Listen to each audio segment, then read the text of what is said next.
My name is Amy, and tonight's topic is what if you want to start or grow a business?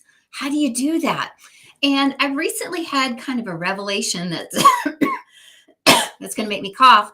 That's going to flip current thinking on its head. So almost everybody, whether you're an entrepreneur, a volunteer, a current business owner, or just looking for a side gig, often dreams about like, how could I start my own business? How could I make a little extra money? How could I grow a business to maybe support my family?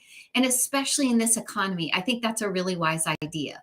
The coach that I've worked with the most teaches to have multiple income streams, and I really love that philosophy. I think it's the way to go. We have multiple income streams, and I can tell you it's made a really big difference. One of our income streams was tied to real estate. So when that started to wane, our other income streams held us up, which is really cool. But one of the things that a lot of coaches will tell you to do is to look at a time that you've been in a lot of pain and a lot of struggle and think about how you got through that and then reach back and help people come through their own struggle. And I love that too. But here's the problem. I've coached people for a really long time, and for a lot of people, it doesn't work. They have a really hard time anchoring in on that. The times that they really struggled are really difficult for them as maybe empaths or nurturers to touch to. It's almost too electrical, it's too deep, it's too harmful, right? Trust me when I say the most painful things in my life, I do not want to revisit all the time. Now, my current coach would tell you just pick something that was a challenge, maybe not something that was earth shattering. There's great guidance out there for that. But I'm going rogue. Are you surprised? So, what I'm going to say is that if that's too hard for you, right? If it's just like I keep trying to figure out what to do and I can't, it's too hard, I want you to turn to joy. I want you to flip that equation on its head. And I want you to think about all the entrepreneurs that you know that operate from joy. And in case you don't know, I've listed some here. We've got what if you love to organize? Organizing is your thing. How do you think the home edit got started? One of my favorite follows on Instagram is called Go Clean Co. Before the pandemic, they had just a few thousand followers. They have over 3 million now, last I checked. They teach you how to clean your home. Do you think they sell their own cleaners? No, they make money through affiliate marketing, which we've talked about before. And they just they share the secrets. How do you get walls that are full of dust clean? How do you get a really nasty grout clean? That's their passion. That was what they loved. And so they exploded in business. I love both Grossi, Pelosi, and Cat Can Cook. Those are in my caption. If you like to cook or you love, setting a table and having a great, even if it's breakfast, right? You can niche down to the meal you absolutely love to cook. What about emotions and authenticity? Look at Brene Brown. She was somebody who studied this and now she's got a whole career out of it. So it doesn't need to even be something necessarily that every time you do, you're just fanatically happy about.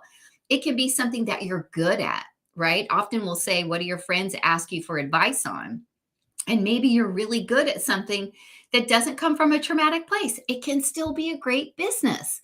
So, in the event that your current course has you trying to find a pain point that you can help other people with, and that just hasn't worked for you, let's flip that on the head. Let's look for joy.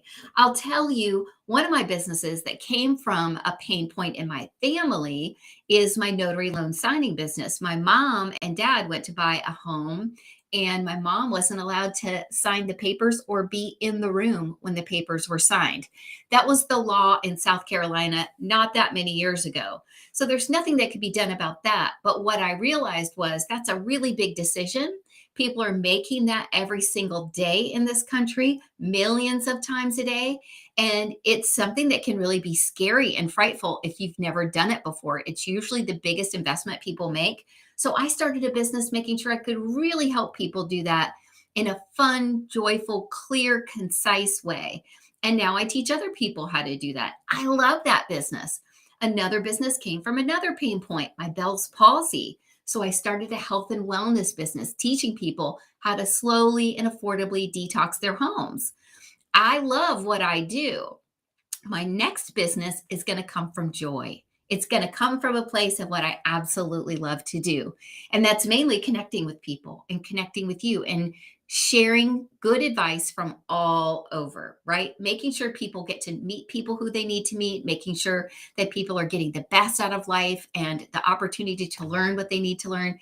It's a fascinating look at a time as old, a tale as old as time. Current coaches are really focused on pick a time where you had a lot of pain and you made it through. Why? It's because they're looking at the end customer, right? As a customer, you're likely to say, all right, I'm sick and tired of this. I'm looking for help. I'm up until 2 a.m. Googling this. So it makes total logical sense. I've just met so many people who are stuck at that part that really want a business that this is a nice little flip to try. If you can't figure out what you want to do, think about what you would do if you could do anything all day. And what are you great at? Are you great at travel? Could you give travel tips and so forth? So tonight, I'd love for you just to sit down and think, what am I great at? And how do I share that? How do I monetize that? How do I make that a business? And you have questions about that, I'm here to help. That's one of my specialties, is really getting into the nitty gritty with people and figuring out how to concisely and successfully share exactly what you love. So I hope this has been helpful. I hope you have an amazing evening. It's Friday, you guys. We totally made it. I want you to have an amazing weekend. Remember, every day have something to look forward to. Make sure you're giving yourself that bubble time and that grace, and make sure you're staying healthy and happy and safe. Take care.